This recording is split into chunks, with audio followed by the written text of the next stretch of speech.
Welcome to S9 TV. ముందుగా headlines చూద్దాం.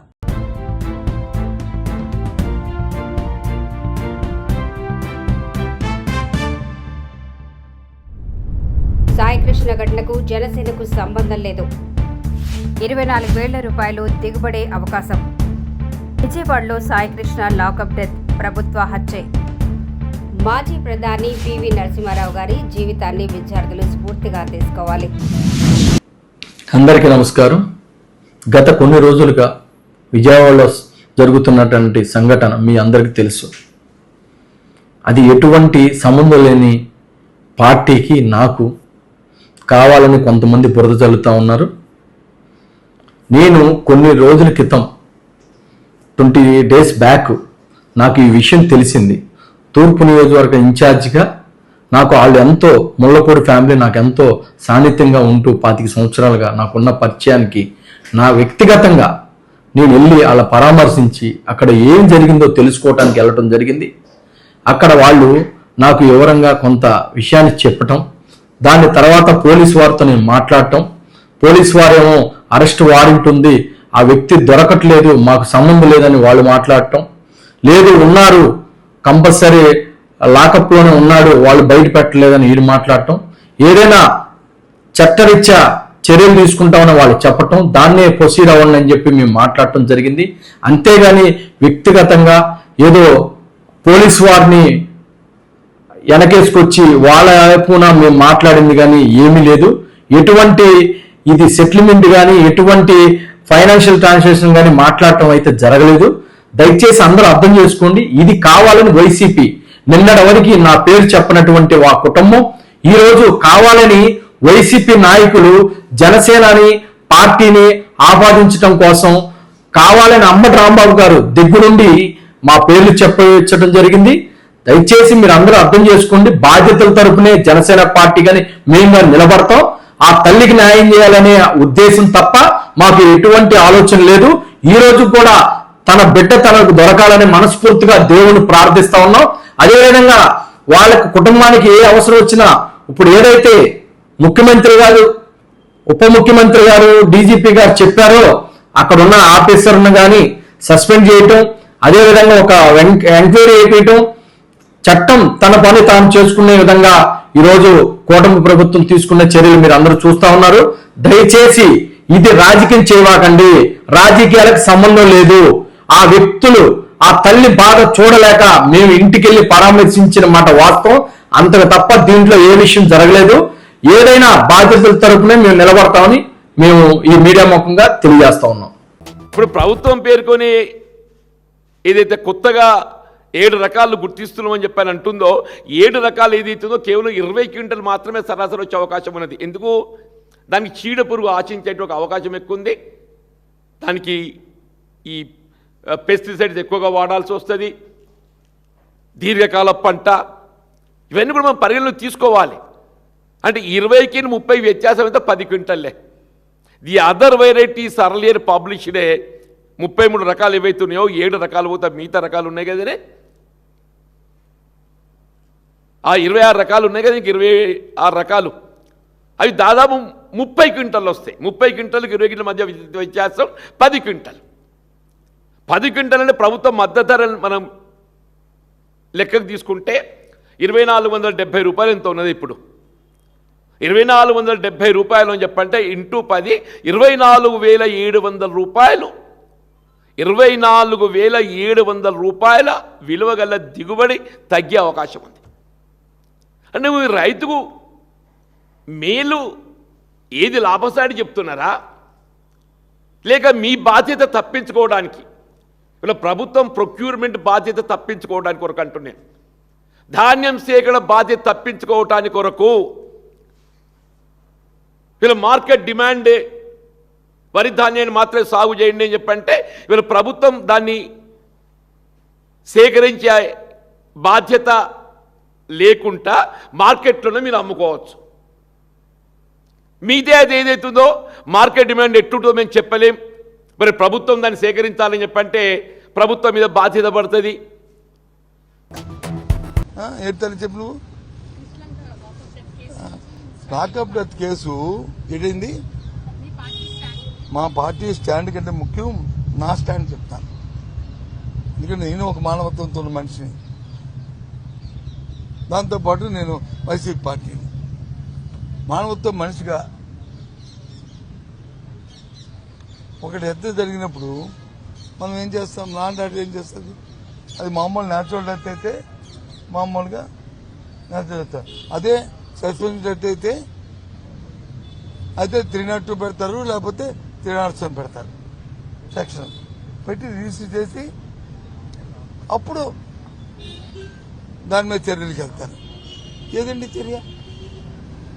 ఏమైనా ఆఫీసర్ అధికారిని ఒక అధికారిని సస్పెండ్ ఒక్క అధికారంలో 100 అధికారంలో అధికారులతో చేయించిన పెద్దలు ఉన్నారు, ఎవరు తెలుసు? నా వ్యక్తిగత నా డిమాండ్ అయితే అది ఒక హత్య, అది ఒక ప్రభుత్వ హత్య. ప్రభుత్వం పోలీసు అధికారులు, ప్రభుత్వం పెద్దలు కలిసి ఆ కుర్రవాడిని హత్య చేశారు. ఏం పేరు కుర్రవాడి పేరండి? సాయి కృష్ణని. ఆ సాయి కృష్ణ హత్య చేశారు. కాబట్టి హత్య చేసే ముందు వాళ్ళని అరెస్ట్ చేయాలి. మీకు తెలుసో తెలీదో, మా ప్రభుత్వం అధికారులు ఉన్నప్పుడు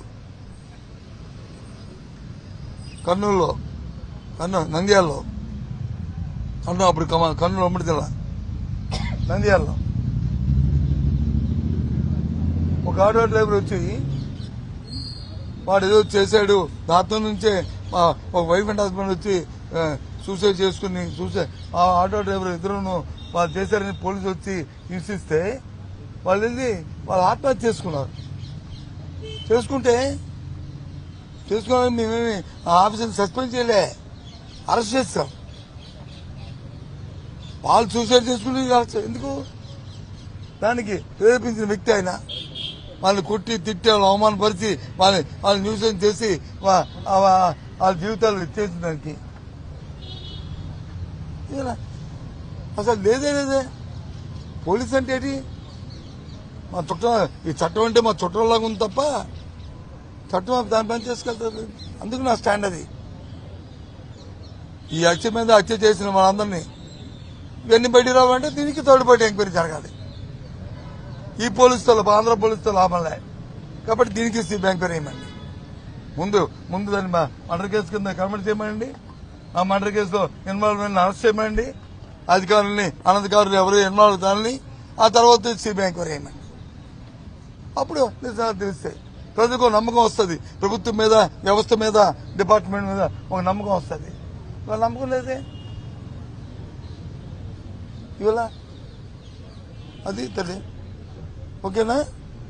బాయ్. స్థానిక శాసనసభ్యులు, మాజీ మంత్రివర్యులు హైదరాబాద్ జిల్లాని తన సమర్థ నాయకత్వంలో అభివృద్ధి మరియు సంక్షేమ బాటలో ముందుకు నడిపిస్తున్న పెద్దలు శ్రీ తలసాని శ్రీనివాస్ యాదవ్ గారు, గౌరవనీయులు దివంగత ప్రధానమంత్రి, దివంగత నాయకులు, ఈ దేశానికి మరి ఎన్నో ఆర్థిక సంక్షోభాల నుండి మనల్ని గట్టెక్కించిన మహానుభావులు మరి స్వర్గీయ శ్రీ పివి నరసింహారావు గారి వారి పుత్రిక, ఈ ట్రస్ట్ కి ప్రధాన బాధ్యులు శాసన మండలి సభ్యురాలు శ్రీమతి సురభి వాణిదేవి అక్కగారికి, అట్లాగే వేదిక పైన ఉన్న గౌరవనీయులు శ్రీ సుబ్బారావు గారు, మా సోదరుడు మరి నరేందర్ గారు, తలసాని సాయి కిరణ్ గారు, మహేశ్వరి గారు, శ్రీహరి గారు, జ్వాల నరసింహారావు గారు, ఇంకా ఈ ట్రస్ట్ సభ్యులందరికీ, ట్రస్ట్ లో భాగస్వాములై పనిచేస్తున్న సభ్యులందరికీ, శ్రీ రామానంద తీర్థ మెమోరియల్ మోడల్ స్కూల్ అధ్యాపకులకి, అట్లాగే నాన్ టీచింగ్ స్టాఫ్ కి, ఇక్కడ చదువుకుంటున్న పిల్లలకి, పిల్లల తల్లిదండ్రులకి, మీడియా మిత్రులకి, ఈరోజు ఈ కార్యక్రమానికి నన్ను ఆహ్వానించిన తలసాని శ్రీనివాస్ యాదవ్ గారికి ప్రత్యేకంగా ధన్యవాదాలు, ప్రత్యేకంగా కృతజ్ఞతలు. పిల్లలతోని గడిపినప్పుడు వచ్చే ఆనందం, పిల్లలతో ఒక 10 నిమిషాలు గడిపినా వచ్చినప్పుడు ఉండే ఆనందం వేరే ఏ సందర్భంలో కూడా మనకి రాదు. కల్మషం లేని హృదయం నిండా మరి ఏ స్వార్థము లేని పిల్లలు, ముఖ్యంగా ఇక్కడ మా వాణిదేవి గారు అదృష్టవంతురాలు. ఎందుకంటే మీకు కొంతమంది లేరు, మనవలు మనవరాలు ఇంతమంది ఉన్నారు. 240 మంది మామూలు విషయం కాదు. మరి వారి కోసం చక్కటి ప్రాంగణంలో ఇంత బ్రహ్మాండమైన పాఠశాల నడుపుతున్నారు. వారికి హృదయపూర్వకంగా నా అభినందనలు. హృదయపూర్వకంగా మొత్తం ట్రస్ట్ నిర్వహిస్తున్న ట్రస్ట్ సభ్యులందరికీ కూడా మనస్ఫూర్తిగా శుభాకాంక్షలు. శ్రీనివాస్ యాదవ్ గారు కూడా ప్రత్యేకంగా వారు మరి ఈ కార్యక్రమానికి ఆహ్వానించినప్పుడు నేను అనుకున్నాను, మరి చిన్న ప్రోగ్రాం ఉంది కదా ఎందుకు పిలిచినారని. కానీ ఎంత ఉదాత్తమైన కార్యక్రమం ఇది అనేది ఇప్పుడే ఇక్కడికి వచ్చిన తర్వాత అర్థమైంది. పిల్లలకి మరి మోస్ట్ ఆఫ్ ద కిడ్స్ ఇక్కడ ఉన్న కూర్చున్న పిల్లలు చాలా మంది చాలా బలహీన వర్గాల కుటుంబాల నుండి, చాలా పేదరికం నుండి, దిగువ మధ్య తరగతి నుండి వచ్చిన పిల్లలు. వాళ్ళకి ఉదయం పూట మరి బ్రేక్ఫాస్ట్ తిన్నా తినకపోయినా మధ్యాహ్నం మంచి పౌష్టికాహారం అందించాలనే ఉద్దేశంతో శ్రీనివాస్ యాదవ్ గారు చొరవ తీసుకొని వారందరికీ తలసాని మరి ట్రస్ట్ తరపున ఈ కార్యక్రమాన్ని ఏర్పాటు చేసినందుకు వారికి మనస్ఫూర్తిగా నా ధన్యవాదాలు, శుభాకాంక్షలు కూడా నేను తెలియజేస్తా ఉన్నాను. ఇవాళ ప్రభుత్వంలో ఆనాడు మేము ఉన్నప్పుడు మరి చాలా ప్రయత్నాలు చేశాం. సీఎం బ్రేక్ఫాస్ట్ స్కీమ్ పేరిట కూడా ఒక కార్యక్రమాన్ని, చక్కటి కార్యక్రమాన్ని కూడా ఆనాడు కేసీఆర్ గారి నాయకత్వంలో 2023వ సంవత్సరంలోనే ప్రారంభించుకున్నాం. మళ్ళీ తప్పకుండా నాకైతే విశ్వాసం ఉంది, ఇంకా చేయాల్సిన పని చాలా ఉంది. తప్పకుండా మళ్ళీ అవకాశం వస్తుంది. వచ్చినప్పుడు ఇంకా మెరుగ్గా పనిచేయాలన్న ఆలోచన కూడా ఉంది. నేను ఇప్పుడే వాణిదేవి గారికి కూడా చెప్తా ఉన్నా, శ్రీ రామానంద తీర్థ మోడల్ మెమోరియల్ స్కూల్ ఏదైతే ఉందో ఇక్కడ మీకు ఇంకా ఏమైనా కావాలన్నా అడిషనల్ క్లాస్ రూమ్స్ కానీ, లైబ్రరీస్ కానీ, ఇంకా ఇతరత్ర కానీ ఏమి కావాలన్నా దయచేసి నాకు కానీ శ్రీనివాస్ యాదవ్ గారికి అని చెప్పినట్టయితే పూర్తి బాధ్యత మేము తీసుకుంటామని చెప్పి కూడా వారికి తెలియజేస్తా ఉన్నాను. ఒక 3 ఎకరాల విశాలమైన ప్రాంగణంలో చక్కటి స్కూల్ ఉంది, మంచి ప్లేస్ ఇది. కాబట్టి ఇక్కడ ఏ అవసరం ఉన్నా స్థానికంగా వారు ఉన్నారు శ్రీనివాస్ యాదవ్ గారు. అదనంగా నేను కూడా మీ సోదరుడుగా మీరు ఏ ఆదేశం ఇచ్చినా తప్పకుండా ఇక్కడ ఇన్ఫ్రాస్ట్రక్చర్ కానీ, ఇంకా అడిషనల్ కెపాసిటీ కానీ పెంచేదానికి మీరు ఏం చేయమంటే కూడా మీరు ఆదేశం ప్రకారం చేస్తామని చెప్పి తెలియజేస్తూ, నేను పిల్లలకు చెప్పేది ఒకటే, వాళ్ళ పాపం వాళ్ళ బిజీలో వాళ్ళు ఉన్నారు కానీ వాళ్ళు చిన్నపిల్లలందరూ, వాళ్ళ పేరెంట్స్ ఉన్నారు. మీరందరూ ఎంత గొప్ప వాళ్ళు అవ్వాలంటే ఒక పివి నరసింహారావు గారి లాగా 16 భాషలు, బహుభాషా కోవిదుడు ఆయన, 16 భాషలు మాట్లాడగలిగే సత్తా, ఒక అసాధారణమైన ప్రజ్ఞా పాఠవాలున్న గొప్ప నాయకుడు పివి నరసింహారావు గారు. తెలంగాణ జాతి కాదు, భారత జాతి ఎన్నటికీ మర్చిపోలేనంత గొప్ప నాయకుడు నరసింహారావు గారు. వారంత గొప్పగా మీరు కూడా ఎదగాలని మనస్ఫూర్తిగా ఆకాంక్షిస్తూ నన్ను ఈ కార్యక్రమానికి ఆహ్వానించినందుకు శ్రీనివాస్ యాదవ్ గారికి ప్రత్యేకంగా ధన్యవాదాలు తెలియజేస్తూ, నాకు నా నియోజకవర్గం వెళ్లేది ఉన్నది సిరిసిల్ల, కాబట్టి నాకు వెళ్ళడానికి పర్మిషన్ కూడా ఇవ్వాలి. ఎక్కువసేపు ఉండలేకపోతున్నా ఏమనుకోవద్దని చెప్పి కూడా మా అక్కకు చెప్తూ థ్యాంక్ యూ. ఇంతటితో వార్తలు సమాప్తం. మరిన్ని అప్డేట్స్ కోసం చూస్తూనే ఉండండి S9 టీవీ న్యూస్.